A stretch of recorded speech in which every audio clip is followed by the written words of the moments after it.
సరే ఇప్పుడు ఈ బెయిల్ అనేది ఏ పార్టీతో కుమ్మక్కయింది ఇది సెకండరీ కానీ ఈ బెయిల్ లీగల్ కోర్సులో లేకపోతే లీగల్ ఫైట్లో భాగంగా బెయిల్ వచ్చింది అనుకుంటున్నారా లేకపోతే రాజకీయపరమైన లాబియింగ్ ద్వారా వచ్చింది అనుకుంటున్నారా? లాబియింగ్ ద్వారా కోర్టుని ఏదో మేనేజ్ చేశారని నేను అనడం లేదు, కాకపోతే దర్యాప్తు సంస్థలు సహకరిస్తాయి. ఇది మనకు చాలా నోన్ ఫ్యాక్ట్. ఇది దర్యాప్తు సంస్థలు ఏం చేస్తాయంటే వాళ్ళ మీద వాళ్ళు వద్దనుకున్నంతసేపు గట్టిగా ఫైట్ చేస్తాయి, వద్దనుకున్న కొద్దిగా అట్లా సడలిస్తాయి. అట్లా వచ్చే అవకాశాలు ఉన్నాయి. మీ ఈ రెండిట్లో ఏది అవకాశం ఉంది? ఒకటి వెంకటకృష్ణ గారు, ఫస్ట్ భారత న్యాయ వ్యవస్థ మీద గౌరవం ఉంచుకోవాలి. రాజకీయ నాయకులు ముందుగా ఒళ్ళు దగ్గర పెట్టుకుని మాట్లాడాలి. మనమే, ఎందుకంటే మనల్ని బాగా సమాజం గమనిస్తుంది. మనకు there is a very crazeful field ఇది. ఎందుకంటే ఒక క్రేజ్ సంబంధించిన ఫీల్డ్, ఒక సినిమా ఫీల్డ్ కన్నా ఎక్కువ క్రేజ్ ఉంటుంది. మనం సమాజాన్ని చాలా తప్పుతో పట్టిస్తుంది. రెండోది, ఇప్పుడు 5 కోట్ల కేసులు ఇది ఒక కేసు అండి. 5 కోట్ల కేసులల్లా ఒక కేసు. రెండోది ఏముంది, ఇప్పుడు రేవంత్ రెడ్డి గారు బెయిల్ మీద రాలేదా? మరి అప్పుడు ఆయన కుటుంబ సభ్యులు తిరగలేదా? రాకేష్ రెడ్డి జైల్లో ఉన్నప్పుడు బెయిల్ మీద రాలేదా? జగన్మోహన్ రెడ్డి బెయిల్ మీద రాలేదా?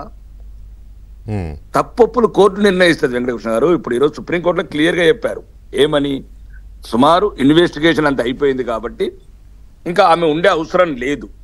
దానికి ఏదో రకరకాల అపోహలు, ఇప్పుడు మీరు చెప్పేది పొలిటికల్ లాబింగ్. ఏంటంటే పొలిటికల్ లాబింగ్ అంటే ఏంటి?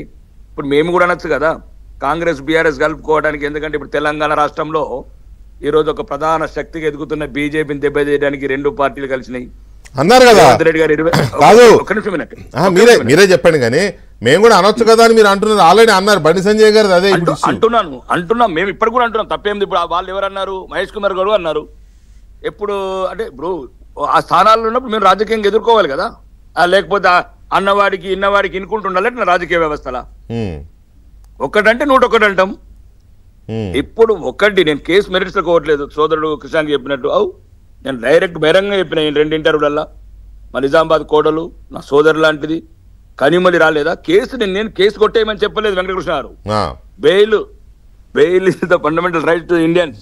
ఒకసారి ఇన్వెస్టిగేషన్ అయిపోయిన తర్వాత మీరైనా నేనైనా, మొన్న రవిప్రకాష్ ఛానల్ నన్ను రవిప్రకాష్ కూడా బెయిల్ మీద ఉన్నాడని చెప్పాను. తప్పేముంది? మీరు భారత న్యాయ వ్యవస్థను అవమానపాలు చేస్తారు. లేకపోతే కాంగ్రెస్ అన్నదానికి సోదరుడు బండి సంజయ్ గారు సమాధానం ఇచ్చారండి.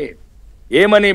కాంగ్రెస్ లీడర్స్ అంతా బీజేపీ అది మరి వీళ్ళు కాలేదు, మనీష్ సిసోడియా పార్టీని మేము మెర్జ్ చేసుకోవట్లేదు ఆప్ని. అరే మాట్లాడ